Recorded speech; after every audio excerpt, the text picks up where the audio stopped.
I think about land a lot. In fact, I am possessed by it. I think about the land as I speed by it on busy interstates. Driving at hyperspeed on a 4-lane highway to someplace better leaves very little time for looking beyond the blurry wall of trees. Headed downhill from upcountry to low, the land falls away from the road at the mercy of water, of creeks, rivers, swamps, marsh, and ultimately the mother Atlantic. Land is somehow always on my mind.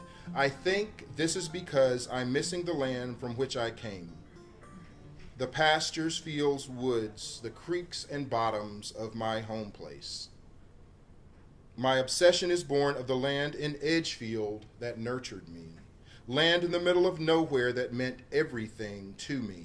It is born of growing up on garden-raised vegetables, pasture-fed beef, and the sweet fruits of our own orchards. It is born of some of the best years of my life. It is born of my ancestors' sweat equity.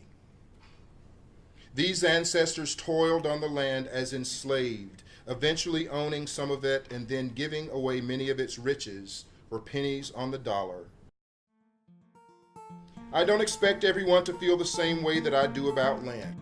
For many of us, the scars are still way too fresh. Fields of cotton stretching to the horizon, land worked, sweat, and suffered over for the profit of others, shouldn't engender warm feelings among anyone, least of all, us. But the land, in spite of its history, still holds hope for making good on the promises we thought it could, especially if we can somehow reconnect to it. I believe the reparations lie not in what someone will give me, but in what I already own. I've been all over the world now, but my wanderlust seems to always find its way home to Piedmont clay, loblolly pine, and prairie warblers.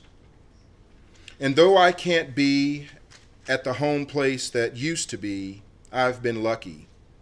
I do still have land, and I think about it often. I think about quail calling in the pines that I've just thinned. I think about hunting lovesick turkeys in the alley between the cutover and the creek bottom. I think about the comfort of eating food that comes by my own hand and hard work. I imagine the 40 acres and the swayback mules so many were promised, but never got.